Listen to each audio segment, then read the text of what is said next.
How could she do this to me? I muttered, my hands trembling as I gripped the printed emails tight enough to crumple the pages. My heart pounded in my chest like a jackhammer, and a wave of nausea washed over me. I was supposed to be enjoying a relaxing evening with Ethan's family, but instead, I found myself in Meredith's study, staring at incontrovertible proof of her malicious intent to destroy my career. The woman I had welcomed into my life as a future aunt-in-law was secretly plotting my professional demise, all because she didn't approve of my humble background. The sound of laughter from the living room snapped me back to reality. I took a deep breath and smoothed the papers, tucking them back into the folder. Meredith would pay for her treachery, but I needed to play my cards right. As I rejoined the gathering, Ethan flashed me a warm smile, oblivious to the storm brewing within me. "There you are, babe. Aunt Meredith was just telling us about her latest business venture." Meredith turned to me, her perfectly groomed appearance concealing the viper within. "Marlene, darling, you simply must hear about this exciting new project. I was just telling Ethan how it would benefit from your engineering expertise." The sweetness in her tone made my skin crawl, but I forced a polite smile.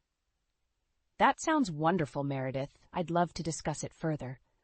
Her calculating gaze met mine, and I swear I could see the wheels turning in her devious mind. Little did she know, I was already plotting my counterattack. "Of course, dear, but first, a toast!" Meredith raised her glass, and the others followed suit. "To family and the bright future ahead for you and Ethan." As the crystal clinked, I lifted my glass, my eyes locked on Meredith's. "To family," I echoed, my voice dripping with unspoken venom. The battle lines were drawn. Meredith had declared war, but she had no idea what she was up against. I was no wilting flower, and by the time this was over, her pristine reputation would lie in tatters.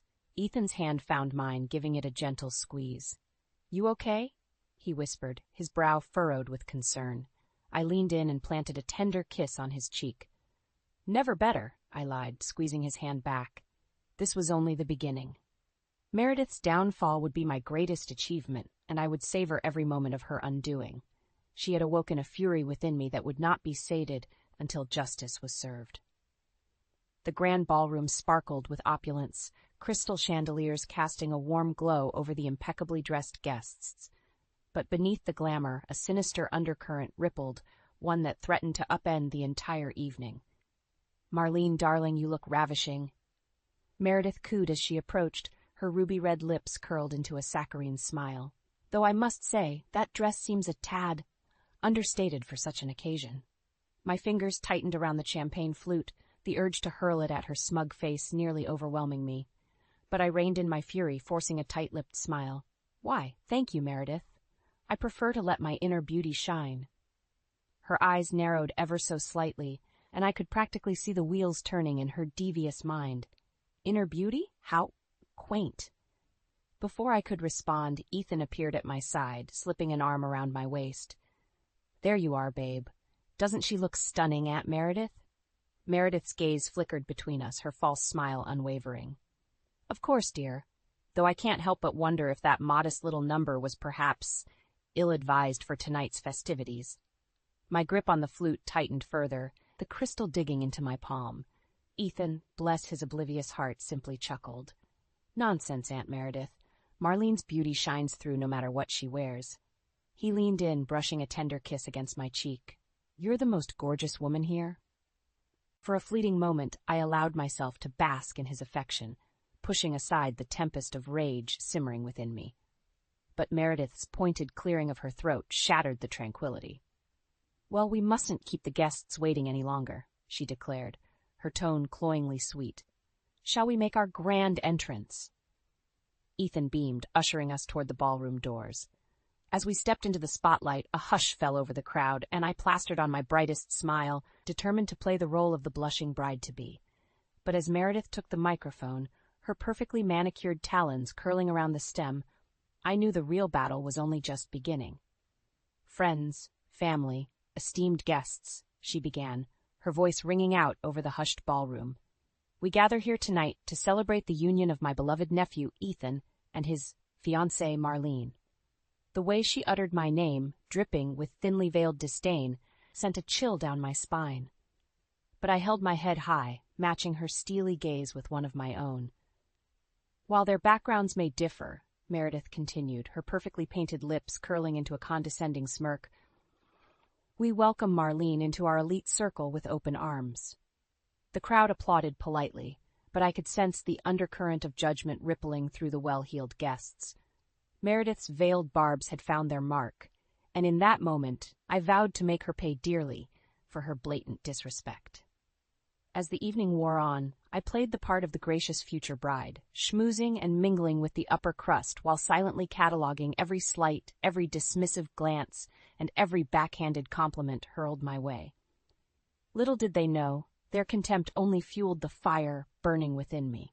By the time the night drew to a close, I had amassed an arsenal of grievances, each one stoking the flames of my vengeful fury. Meredith had thrown down the gauntlet, challenging me to rise above my humble roots. Little did she realize I was more than ready to meet her challenge head-on, and when the dust settled, her precious elite circle would crumble at my feet. The sleek office tower loomed before me, its gleaming glass facade a testament to the power and prestige it housed.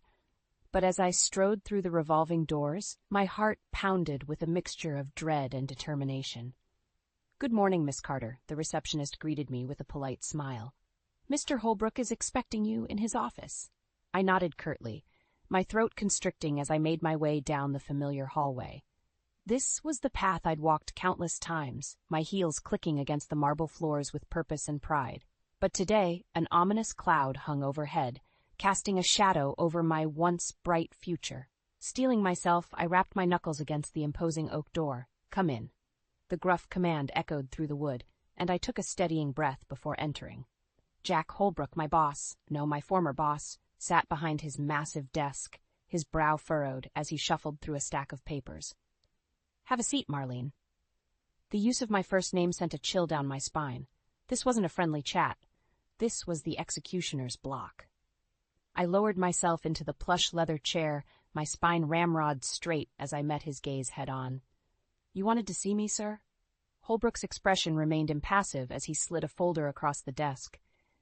"These are the reports detailing your recent project failures, costly oversights, missed deadlines, shoddy workmanship, the list goes on."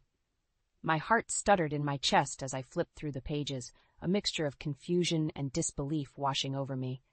"But these can't be right. I've triple-checked every calculation, every specification. My work has been exemplary." "That's not what the numbers show," Holbrook countered, his tone clipped and professional. "Nor is it the assessment of our corporate oversight committee." The mention of the infamous committee, a shadowy cabal of faceless executives, sent a shiver down my spine. I opened my mouth to protest, but Holbrook raised a hand, effectively silencing me. "I'm afraid the decision has been made, Marlene. Your employment is terminated, effective immediately." The words hung in the air, their weight crushing me like a ton of bricks. My vision blurred as I fought back the tears of humiliation and injustice burning in my eyes. But why?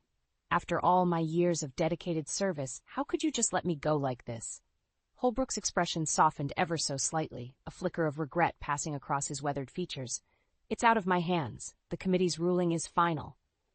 My mind raced, desperately searching for an explanation, a rationale, anything to make sense of this nightmare. And then, like a bolt of lightning, the realization struck me. Meredith. The vile woman had made good on her threat, using her vast wealth and influence to sabotage me, to strip away everything I'd worked so hard to build. The mere thought of her smug, self-satisfied smirk sent a wave of fury crashing over me, but I bit back the torrent of rage threatening to spill forth. Instead, I rose to my feet, my hands clenched into white-knuckled fists at my sides. "I see," I ground out through gritted teeth. "Well, I won't take this lying down. You haven't heard the last of me, Holbrook." His brow furrowed, but before he could respond, I spun on my heel and stormed out of the office, the door slamming behind me with a resounding finality. As I stalked down the hallway, ignoring the curious stares of my former colleagues, a single thought consumed me: revenge. Meredith had struck the first blow, but I would be the one to deliver the killing stroke. No more playing nice, no more suppressing my fury. It was time to unleash the fury that had been simmering within me, Time to make that wretched woman pay for her treachery in the most public, humiliating way imaginable. She thought she could strip away my livelihood, my pride, my future with a few well-placed lies and some corporate backstabbing. She was wrong, dead wrong. By the time I was through with her, Meredith would wish she'd never crossed paths with Marlene Carter. Her world was about to come crashing down around her, and I would savor every agonizing second of her downfall. The dimly lit bar was a far cry from the glittering social circles I'd grown accustomed to, but as I nursed my whiskey sour, I found solace in the anonymity it provided. No judging stares, no thinly veiled insults, just the comforting hum of like-minded souls seeking refuge from the world beyond these weathered walls. Marlene Carter? The gruff voice snapped me from my reverie, and I turned to find a ruggedly handsome man regarding me with a mixture of curiosity and wariness. His steel-gray eyes betrayed a lifetime of hardship, but there was a fierceness about him that commanded respect. "Do I know you?" I countered, my fingers tightening around my glass. The man slid onto the bar stool beside me, signaling the bartender for a drink of his own. "Name's Jack Morgan. I used to be Meredith Vanderbilt's business partner, before that snake in the grass stabbed me in the back." My breath caught in my throat as realization dawned. Here was a kindred spirit, another victim of Meredith's ruthless machinations. "So you're familiar with her special brand of treachery, then?" I stated, raising my glass in a sardonic toast. Jack snorted derisively, accepting the tumbler of whiskey the bartender slid his way. "That's putting it mildly. That woman would sell her own grandmother if there was a profit to be made." A humorless chuckle escaped my lips. "Believe me, I know exactly what you mean." I paused, studying him intently. "What did she do to you?" Jack's jaw tightened, his knuckles whitening around his glass as he drained half its contents in one gulp. "We had a lucrative real estate venture in the works. High-end condos, prime location, the whole 9 yards. But right before closing, that snake pulled the rug out from under me." He shook his head, a bitter laugh escaping his lips. "Turns out she'd been funneling funds from our partnership into her own offshore accounts. By the time I caught wind of it, she'd drained me dry and left me holding the bag for the entire project." Rage simmered within me as I listened to his tale, all too familiar with the devastation Meredith's greed could wreak. "She did something similar to me," I admitted, swirling the amber liquid in my glass. "Used her influence to get me fired from my engineering job, all because she didn't approve of my relationship with her nephew." Jack's eyes widened, and he let out a low whistle. "Damn, that's cold-blooded, even for her." A charged silence stretched between us, each of us lost in the bitter memories of Meredith's betrayal. But as I drained the last of my drink, a newfound determination took root. "You know, Jack, I think it's time we taught that witch a lesson she'll never forget." His brows shot up, curiosity flickering across his weathered features. "You got a plan, sweetheart?" The corners of my lips curled into a predatory grin. "As a matter of fact, I do, but we'll need to gather a few more contributors to the cause." Understanding dawned in Jack's eyes, and he nodded slowly, a matching grin spreading across his rugged face. "Name the time and place, darlin'. I'll be there with bells on." As I slid off the bar stool, Jack fell into step beside me. A silent pact forged between us. Meredith Vanderbilt's reckoning was nigh. Over the next few days, I scoured every corner of the city, seeking out those who had fallen victim to her insatiable greed and callous disregard for anyone outside her elite circle. One by one, they emerged from the shadows, united in their thirst for retribution. By week's end, a veritable army had assembled, a motley crew of the downtrodden and disenfranchised, all bearing the scars of Meredith's betrayal.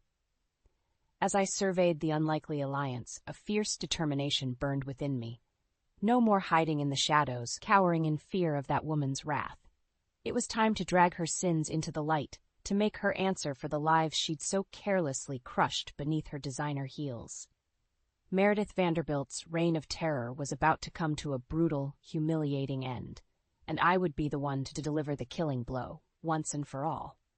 The dank basement reeked of mold and stale cigarette smoke, but it was the perfect clandestine hideaway to plot our next move against Meredith. As my ragtag crew of co-conspirators trickled in, a hush fell over the dimly lit space. "All right, listen up," I barked, my voice carrying an edge that commanded attention. "We're here to bring that snake Meredith Vanderbilt to her knees, once and for all." A chorus of murmurs and nods rippled through the group, their expressions hardened with shared determination. Jack Morgan stepped forward, his steely gaze sweeping over the assembly. "We've all felt the sting of her treachery," he growled, "but talk is cheap. We need hard evidence to nail her haughty ass to the wall." "He's right," chimed in a wiry man I'd come to know as Paul Jennings. "That woman's got more lawyers than sense. Without proof, she'll just bury us." A tense silence hung in the air, the weight of Paul's words sinking in. But just as doubt began to creep in, a soft voice piped up from the back of the room. "I might be able to help with that." All eyes turned toward the speaker, a mousy young woman with a wariness etched into her delicate features. Emily, if my memory served me correctly. "You've got something on Meredith?" I pressed, leaning forward with rapt interest. Emily's gaze dropped to the floor, her fingers twisting anxiously in her lap.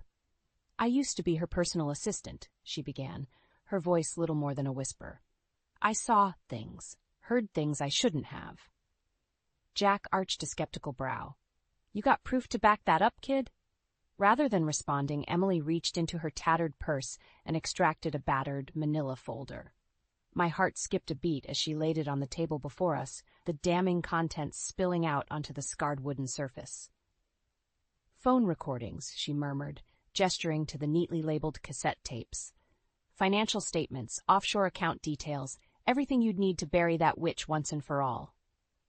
A reverent hush blanketed the room as we digested the treasure trove before us. This was it, the smoking gun we needed to bring Meredith's empire crumbling down around her. "How did you get this?" I breathed, my fingers trembling as I rifled through the meticulous documentation. Emily's haunted gaze met mine, a shadow passing over her delicate features. "Let's just say, I paid a heavy price." The implication hung heavy in the stale air, a silent acknowledgement of the sacrifices we'd all endured at Meredith's merciless hands. But as I studied the damning evidence laid out before me, a newfound determination took root. "Not anymore," I stated, my voice low but laced with steel. "This is our chance to make that monster answer for her crimes, once and for all." A chorus of grim nods and murmurs of assent rippled through the group. Jack slammed his calloused hand down on the table, his expression set in a grim mask of resolve. "So, what's the play, boss? How do we take this bitch down for good?" My lips curved into a predatory grin, a feral glint in my eye. "We hit her where it hurts most, her precious reputation." As the details of my meticulously crafted plan unfurled, a palpable sense of anticipation crackled in the air. This was more than just revenge. It was justice, long overdue. Meredith Vanderbilt had reigned over her ivory tower for far too long, lording her wealth and status over those she deemed inferior. But her reign of terror was about to come to a brutal, humiliating end. By the time we were through with her, that smug, self-satisfied sneer would be wiped from her perfectly Botoxed face for good. She would know the sting of public shame, the bitter taste of karmic retribution. And as for me, I would savor every agonizing second of her downfall, reveling in the sweet nectar of hard-won vengeance. After all, the best revenge is that which is served piping hot straight from the ashes of a life in ruins. The grand ballroom shimmered with opulence, crystal chandeliers casting a warm glow over the impeccably dressed guests. But beneath the veneer of wealth and status, a storm was brewing, a reckoning that would shake the very foundations of Meredith Vanderbilt's gilded empire. As I slipped through the crowd, a flute of champagne in hand, my gaze settled on the woman of the hour. Meredith held court at the center of the room, resplendent in a designer gown that likely cost more than most people's annual salaries. Her perfectly coiffed blonde tresses and immaculate makeup did little to conceal the avarice simmering behind her icy blue eyes. "Marlene, darling," she trilled, that saccharine smile plastered across her expertly Botoxed features. "So good of you to join us." I forced a tight-lipped smile, nodding in greeting as I sidled up beside her. "Wouldn't miss it for the world, Meredith. After all, it's not every day one gets to bask in the radiance of New York's elite." So her tinkling laugh grated on my nerves like nails on a chalkboard, but I schooled my features into a mask of polite amusement. Little did she know, the game was already afoot. As the evening progressed, I kept a watchful eye on my co-conspirators, scattered strategically throughout the ballroom. Jack Morgan caught my gaze from across the room, giving me the slightest of nods, a silent signal that all was in readiness. My heart thrummed with anticipation as I awaited the appointed hour, sipping my champagne and exchanging pleasantries with the well-heeled guests. But when the grand clock chimed midnight, a hush fell over the revelry. It was time. Clearing my throat, I tapped my glass with a fork, the ringing sound cutting through the silence like a knife. All eyes swiveled in my direction, curiosity and disdain warring on the faces of Meredith's elite circle. "If I could have everyone's attention, please," I began, my voice ringing out with a confidence I didn't truly feel. "There's something you all need to see." With a subtle nod, the lights dimmed and a massive projection screen flickered to life behind me.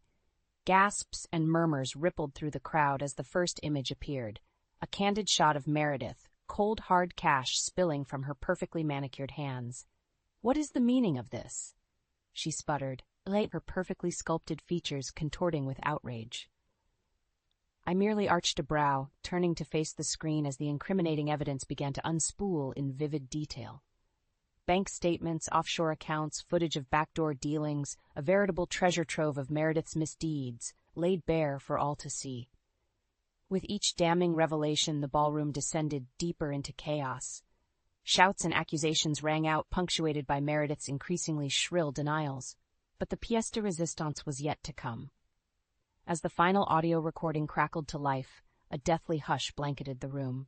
Meredith's own voice, smug and condescending, filled the cavernous space. "And once that little nobody is out of the picture, the company will be ours for the taking. Just a few more well-placed lies, and she'll be finished." The color drained from Meredith's face as the recording played on, detailing her insidious plot to systematically dismantle my career, my life, all for the sake of greed and status. Silence reigned in the wake of the final damning words. All eyes turned toward the disgraced socialite, her perfectly sculpted facade crumbling before our very eyes. In that moment, I relished the look of abject horror etched into her features. The mighty Meredith Vanderbilt, brought low by the very transgressions that had once elevated her to the pinnacles of power. As the whispers and murmurs swelled, I stepped forward, drawing myself to my full height. "The game is up, Meredith," I declared, my voice ringing out over the chaos. "Your reign of terror ends tonight." Her gaze met mine, a maelstrom of fury and disbelief swirling in those icy depths. But I held her stare, unflinching, as the crowd closed in around us, a pack of wolves descending upon their fallen prey. In that moment, I knew the sweet taste of victory, of hard-won vengeance. Meredith's world was crumbling around her, and I would savor every agonizing second of her descent into disgrace. This was more than just retribution. It was justice, long overdue. And as the once mighty Meredith Vanderbilt was led away in shame, I couldn't help but let a triumphant smile spread across my lips. The Queen was dead. Long live the new reign. The air hung thick with tension in the wake of Meredith's very public undoing. As the disgraced socialite was led away by security, her perfectly coiffed veneer in shambles, a deafening silence blanketed the ballroom. I stood rooted in place, my chest heaving with a mixture of triumph and disbelief. For so long I had dreamed of this moment. The day when Meredith Vanderbilt's reign of terror would finally come crashing down around her. And now, it was a reality. Slowly, the stunned guests began to stir, whispers and murmurs rippling through the crowd like the first tremors of an approaching storm. All eyes turned toward Ethan and his family, their expressions ranging from shock to outright horror. Ethan's mother, Evelyn, was the first to break the silence, her trembling voice cutting through the tension like a knife. "Ethan?" she stammered, her perfectly made-up features ashen. "Did you know about this?" Ethan could only shake his head mutely, his eyes wide and haunted as the weight of his aunt's betrayal settled over him like a shroud. "Of course he didn't," I interjected, stepping forward to stand at his side. "Meredith's lies and manipulation have poisoned this family for far too long." Evelyn's gaze snapped to me, a flicker of anger burning behind her eyes. "And I suppose you're the innocent party in all this?" I met her accusatory glare head-on, unwavering. "I'm the one who exposed the truth that your precious Meredith has been bleeding this family dry for years." A hushed gasp rippled through the crowd, and I could see the horror dawning on Evelyn's face as the realization set in. Her carefully curated world was crumbling, the cracks in the foundation laid bare for all to see. Ethan's father, Richard, stepped forward, his expression thunderous. "How dare you come into our home and make such slanderous accusations?" His anger rolled off him in waves, but I held my ground, emboldened by the knowledge that I held the moral high ground. "It's not slander if it's the truth," I countered, my voice ringing out over the stunned silence. "Everything you saw tonight came straight from Meredith's own mouth, her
own bank accounts.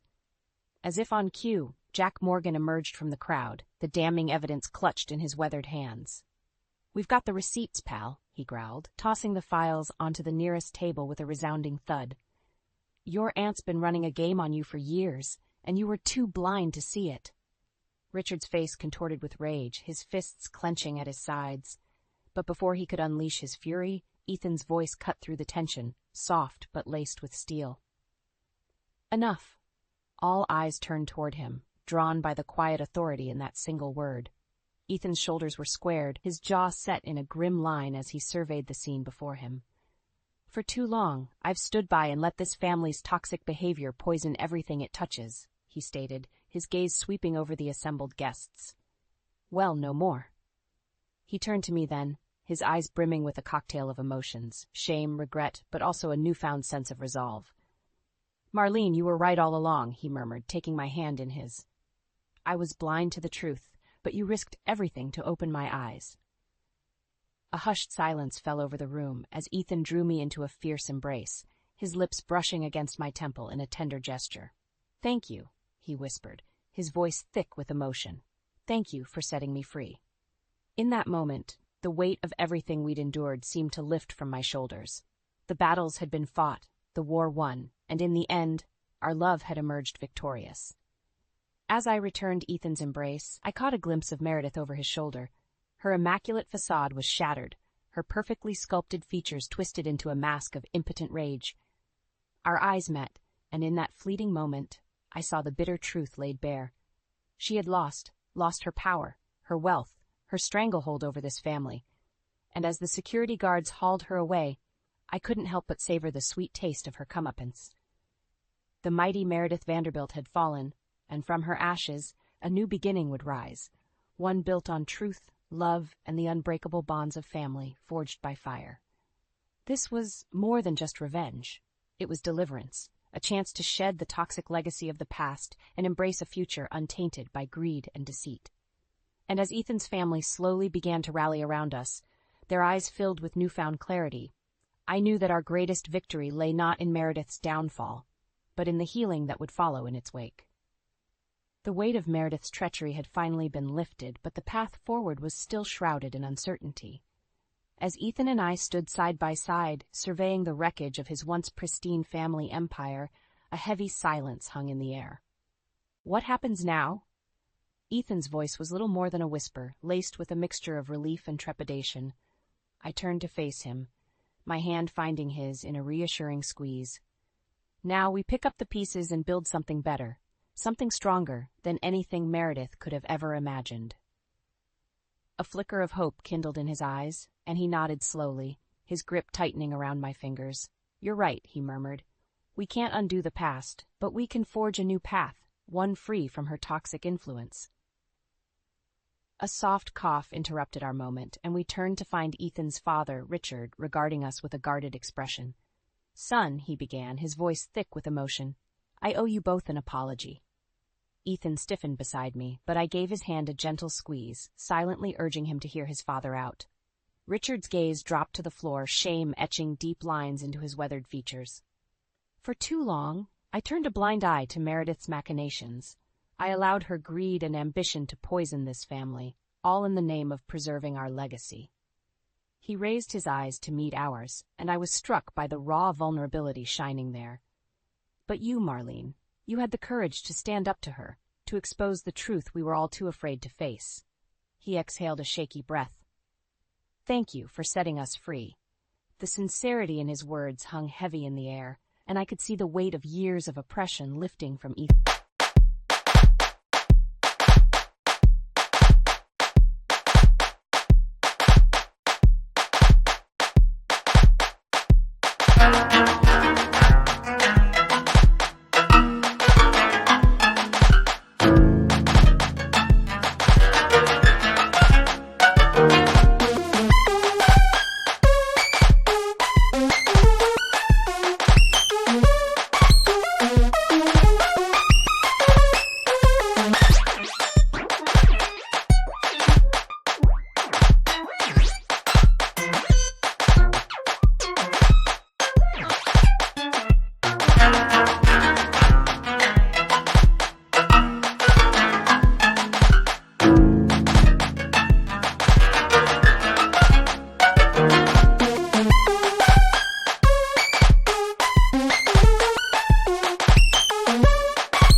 Ethan's shoulders.